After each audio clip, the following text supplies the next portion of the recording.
Star Wars Clone Trooper blaster was developed in 2008 by Tiger Electronics and was released by Hasbro. It is a plug-and-play type light gun for the use with CRT TVs. It is shaped like a DC-15S blaster carbine.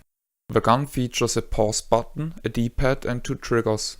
The build quality is high, nevertheless it should be mentioned that the blue paint will not withstand a cleaning with ethanol. The unit is powered by 2 AA cells. Like its movie model, the gun has no standard sights but features shapes that can be used to approximate aiming. It is noteworthy that Jakks Pacific also released a DC-15S based plug-and-play light gun in 2013. In direct comparison, the Tiger gun is smaller. The game takes place in the Clone Wars universe. The player is a clone trooper led by the Jedi in a fight against the droids. At the beginning of each level, the player will receive a short briefing. The game consists of 10 levels, which are freely selectable in a so-called arcade mode after they were beaten in the story mode. There are 4 kinds of levels: side-scrolling rail shooter,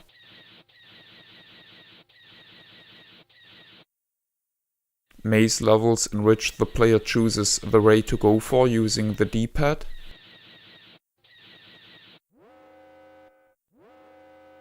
gun turret levels,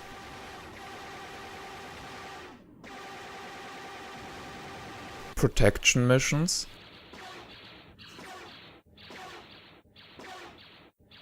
and vehicle missions.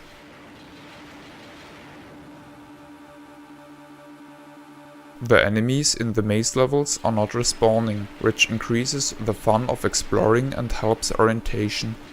At multiple points boss fights take place.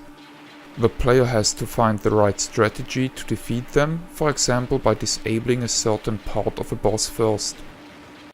The player mostly uses a full automatic weapon with infinite capacity and infinite ammunition. However, the weapon will build up heat represented in a heat gauge that limits a consecutive series of shots. The protection missions use some kind of railgun instead. The player may fire grenades using a second trigger. These grenades and health can be replenished by shooting icons. Unlimited continues are available, which let the player restart a level after dying. The progress is saved and the player may interrupt and restart from the beginning of the most recent level. The game features 3 distinct user accounts, which simplify sharing the gun in a household. In every level, a medal for fulfilling an achievement can be received. Personally, I like the game. Its difficulty provides some challenge, while the continue and save features take away any possible frustration. The sound capabilities of the system are very limited and the graphics aren't breathtaking either, but this allows the system to use quite short loading times. In my opinion, the achievements don't compensate the lack of a scoring system, which therefore reduces the replay value considerably. The game is quite limited in technical regards, but it has to be understood that it is a somewhat cheap toy. For what it is, I felt it was quite enjoyable. Compared to the similar game released in 2013 by Jakks Pacific, I prefer the Tiger game for its better challenge, the CRT precision and the lack of an on-screen rectile. Sadly, I don't own the box. From what I can see on this photography, I think it looks intriguing. I appreciate that the artwork includes a real-world television and no pathetic 2 RCA socket-bearing drawing of something fictional.